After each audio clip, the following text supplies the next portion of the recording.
Devin the Dream Haney. Hey, listen, man. I still don't understand how Haney got as many haters as he got, how many detractors as he got. It's hard not to respect this kid, somebody who's just taken advantage of every opportunity that came his way. It's crazy, man. But listen, Subriel Matias, I believe, is something different. And I don't think Devin Haney is looking that way for a reason. Let's talk about it. What up, YouTube? Big T, Heavy Bad Boxing TV, man. Get your big goofy ass in here and hit the bag. Hit that like button for your boy. That helps the channel. You know, I appreciate that love. Shout out my gang, my bag hitters, man. Y'all know the count. Yeah, listen, man. I think he ain't gonna look that way for a reason. Now, listen, Matias 20-1 with one lone defeat, but 20 wins by knockout, 100% knockout ratio outside of the one lonely loss. And he's the type of fighter who is willing to take 2 or 3 to get off his 1 or 2. And I think that could potentially be a nightmare for somebody like a Devin Haney at 31 years old. He's got fresh legs. The Puerto Rican, trying to put Puerto Rico on the map. And I'm talking about, man, listen, very, very exciting fighter. Captured his IBF title back in February. He's defended it once since. And he's calling out all of the top guys at 140. And here's my thing. What has Devin Haney gotten his notoriety from?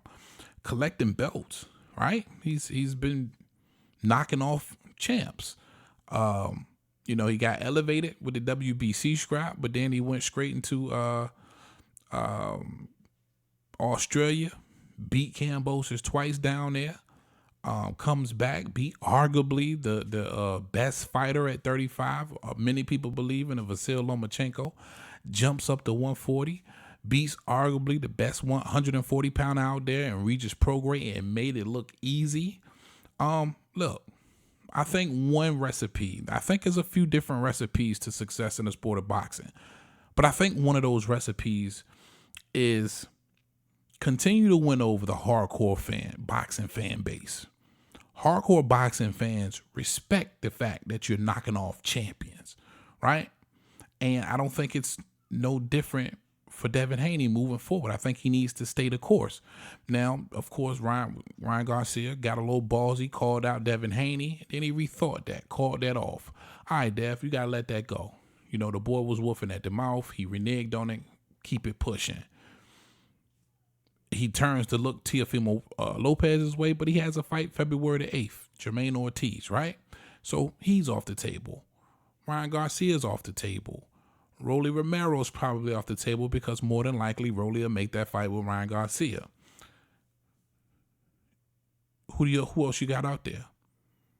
Subriel Matias. Why not unify? Why not continue the path that you've been on, going after champions?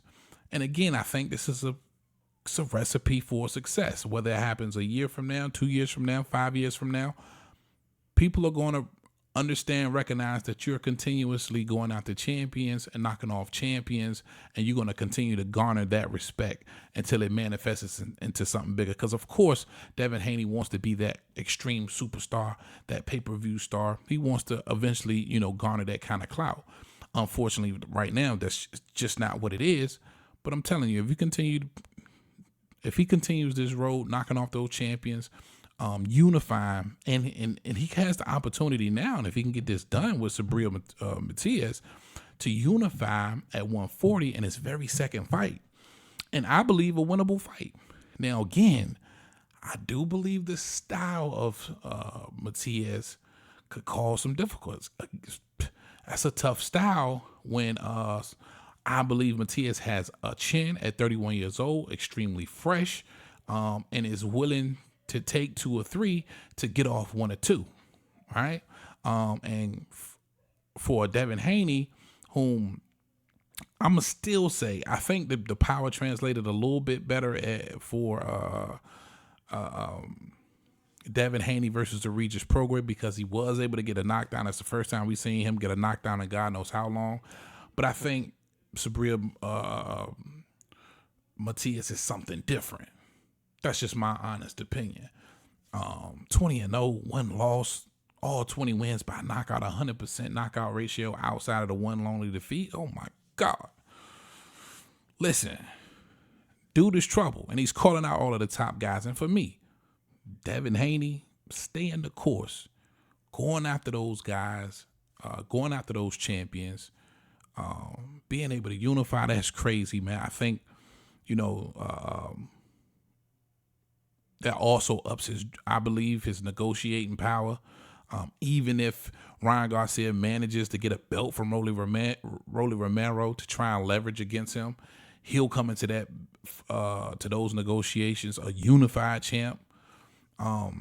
There was talks from Bill Haney and Devin Haney about potentially looking at 147 and what they may have to offer. But if you're going to continue to campaign at 140 and your next fight is at 140, why not Subriel Matias, man? Why not? I do believe styles make fights, and I think that could be an extremely interesting fight. And I think if Devin Haney, even if he fights Matias a lot like he fought Regis Prograis, I think Matias will be able to put his foot on the gas just a little bit harder than a Regis Prograis. He'll be way more willing to engage than a Regis Prograis, and that fight could be fireworks. That could be the fight, the war classic fight that Devin Haney needs at the end of the day. For real, I believe it could be. But for Devin Haney, I think he needs to stay the course. Don't look for just anybody to knock off next in your next fight. Go ahead and try and unify, man. Do what you've been doing, going after those scraps at the end of the day.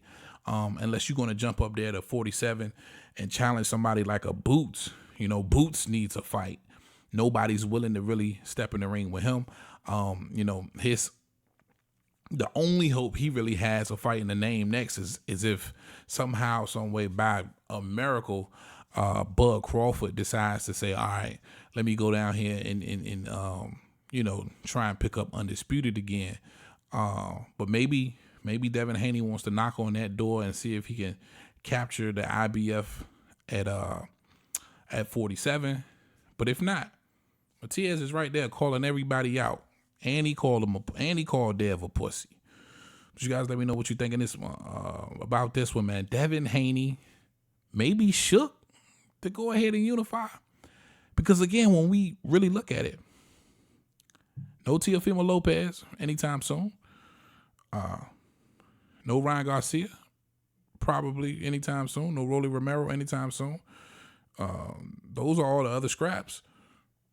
WBA is with Rolly. WBO is with Teofimo. The IBF is out there. You can unify with Subriel Matias next, who doesn't have a fight. Makes sense, right? Matter of fact, I don't know if anything in any other landscape or weight class in the sport of boxing makes more sense right now than a Devin Haney and a Matias, two guys without fights, both in the same division, both champions. Why not unify? All right, man, that's all I got for y'all on this one, man. Big T.O. Heavy Bag. Talk to him, Roger. Most motherfuckers don't know shit about boxing.